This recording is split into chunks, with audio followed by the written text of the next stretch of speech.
Hey guys, what's up? Welcome back to the channel. It's Cynicalex. And I was supposed to start this video off by saying, yo, did you guys just see the new sneak peek for the mid-month tier 3? OMG, Electra or Kingpin or Icarus is getting their tier 3. That's so dope. But there's no sneak peek yet. There's no mid-month tier 3 yet. And yeah, I was kind of hoping for one. I know that the Future Pass still says 17 days, not 15 days.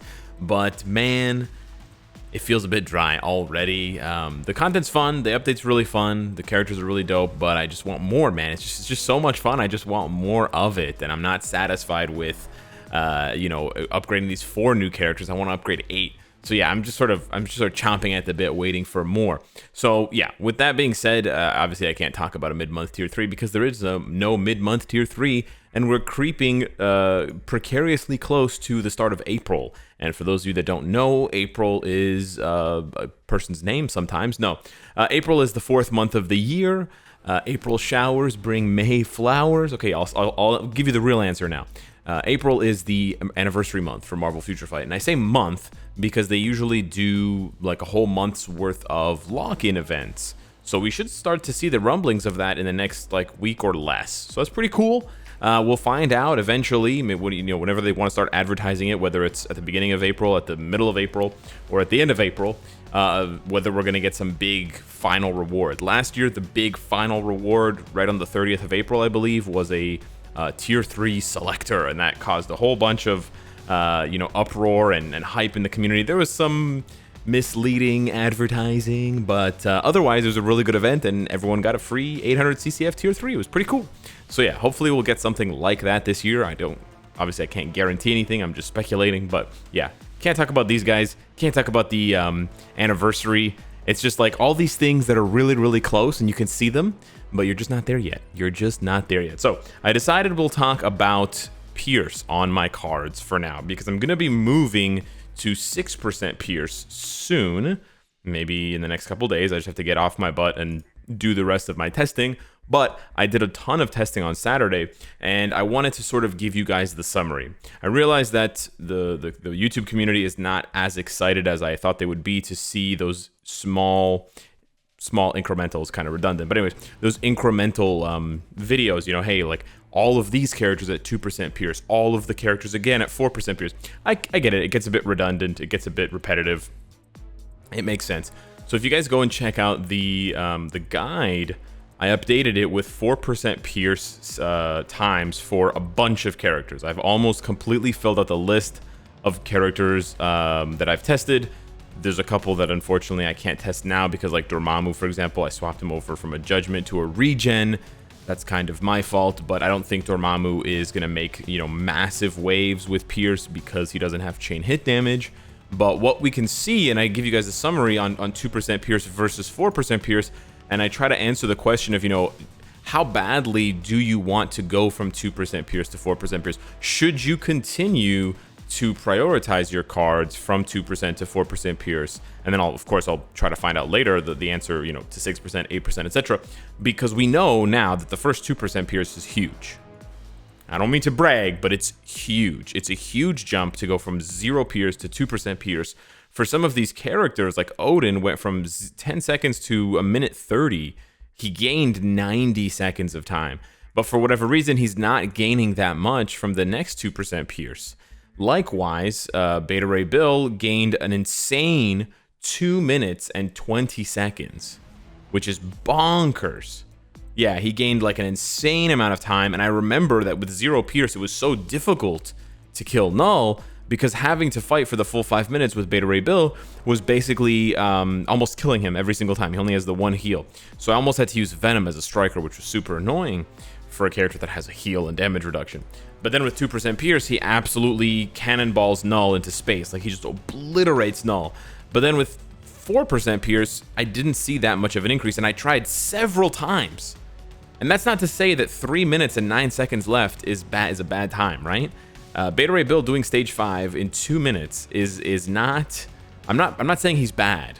I'm just saying that there's less of a jump for him, and that may just be the diminishing returns on how much damage you can do to Null.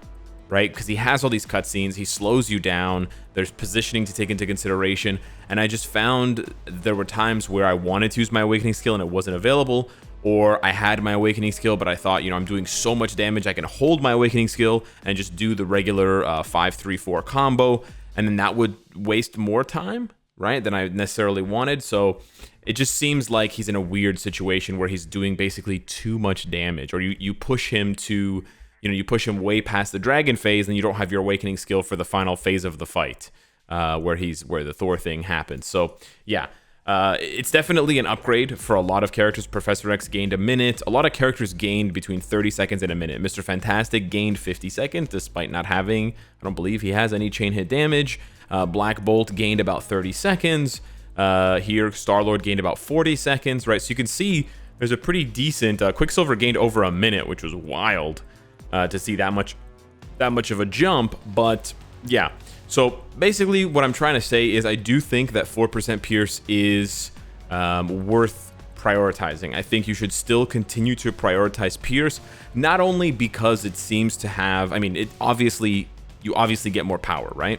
But also because there's going to be more content in the future, and Pierce is probably going to be, recommended or required for that future content. We already have Mephisto. We're probably going to see something, before the end of the year. We're probably going to get 1 or 2 more content dumps that are going to, like, new pieces of content that are going to do better with Pierce. And there's so many pieces of content that I don't even talk about in stuff like this that benefit from Pierce, like squad battle,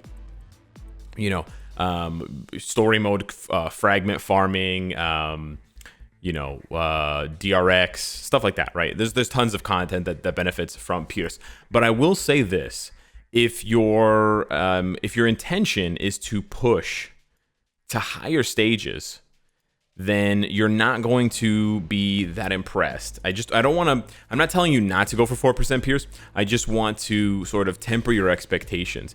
If you can already do, like, for example, I could already do stage 9 with a handful of characters before I got any Pierce. I could do it with, 7 characters?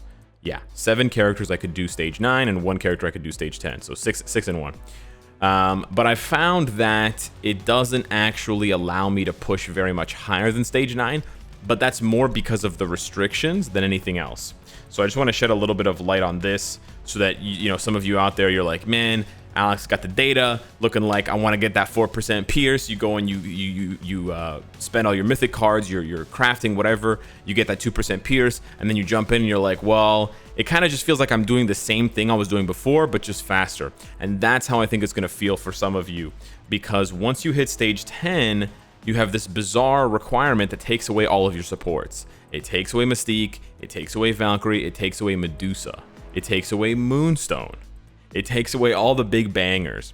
So it depends on your roster. I have a full roster. I have basically every character available to me. But if you don't have every character available to you, and if for whatever reason you've invested most heavily in female characters, the waifus, there's nothing wrong with that, then you're gonna run into that issue. And so if you're gonna run into that issue and you don't really care about pushing past stage 9 for null, then there's not as much, there's a little bit less emphasis on getting more Pierce. I would still say get more Pierce because it's gonna buff the damage of all your characters forever, right?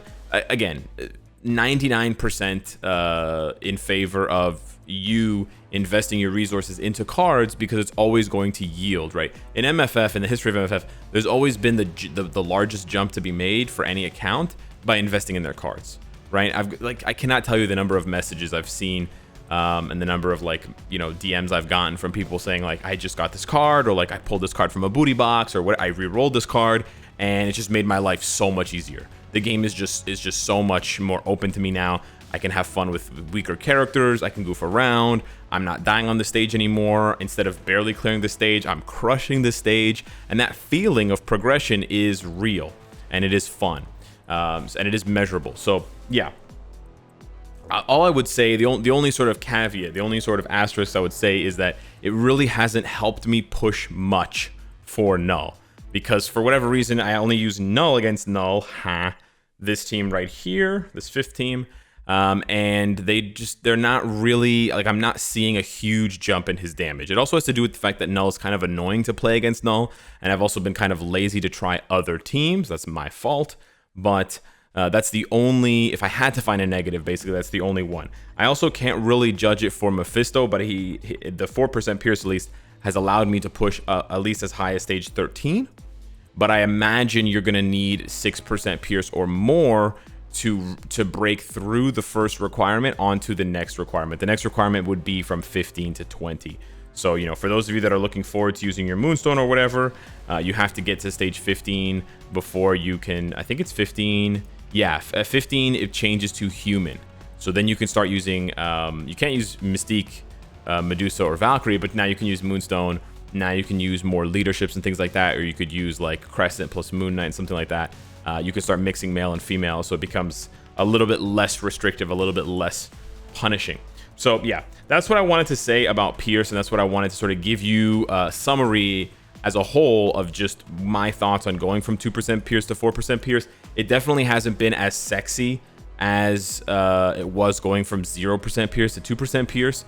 0 to 2% Pierce is like, I don't know, it's like when you unlock your ultimate ability in a game. I don't really have a good example for it, but you just feel like you grew 2 arms.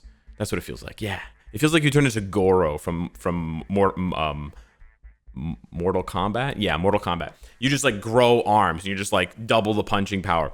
But 2% Pierce to 4% Pierce hasn't really felt that impressive. And I'm not saying that to discourage you. I'm just saying that's kind of that was kind of how it was for me. Maybe I already just got used to the 2% Pierce. I got used to the Pierce, and so it wasn't really something that was kind of, you know, like present in my mind. I tried to re-roll this card, by the way, off stream. I didn't re-roll the whole card. I just tried to re-roll the first 2 stats. Yeah, it's kind of, I was just trying to get some max HP for PvP, but yeah, it didn't work out. Anywho, but yeah, I wanted to make this video rather than doing, you know, those incremental videos, but I will be maybe showcasing like the best of for 4% Pierce, and then moving on to 6% Pierce and seeing how far I can push, because I am excited not only to get a little bit more Pierce, but also to push a little bit higher. I want to get through these requirements for both Null and Mephisto. I want to get into the teens, and more so than the teens, I want to get into the 20s, because that's when you start getting the better booty boxes, the booty boxes that can have CTPs in them and stuff like that. Because if you look, like, for every other boss, why did I choose that boss? Anyways, so like for every other boss, if you're under 20, and it's the same for Mephisto and Null, if you're under 20, the box is green, and then it doesn't have any of the good stuff. But then if you're at 20 and up, it does have the good stuff. And, you know, even a 0.1% chance at a random CTP or a random premium card is really nice. And then the random premium cards, of course, will allow you to craft your crafted cards and reroll the stats and stuff like that more frequently. Again, you might not pull that many, but, you know, a chance is a chance. And so yeah, I do want to get that. And then of course, if you get them, you know, if you can farm higher levels, you get more Conqueror XP, so you can get these rewards faster. These rewards being tier 3 materials means I can tier 3 and awaken characters faster. And who doesn't like doing that? You know, that's always a hoot and a riot. So yeah, hit me up in the comments down below. Let me know what you think. Let me know maybe your experience, if you were a bit more documentative. And documentative, is that a word? But anyways, if you went from 2% Pierce to 4% Pierce and you had a different experience, I still think it's worth going for, but it definitely wasn't as much of a humongous jump as that 0 to 2% Pierce was for me in my account and my playstyle and stuff like that. So yeah, thanks so much for watching, and I'll see you in the next one. Take care.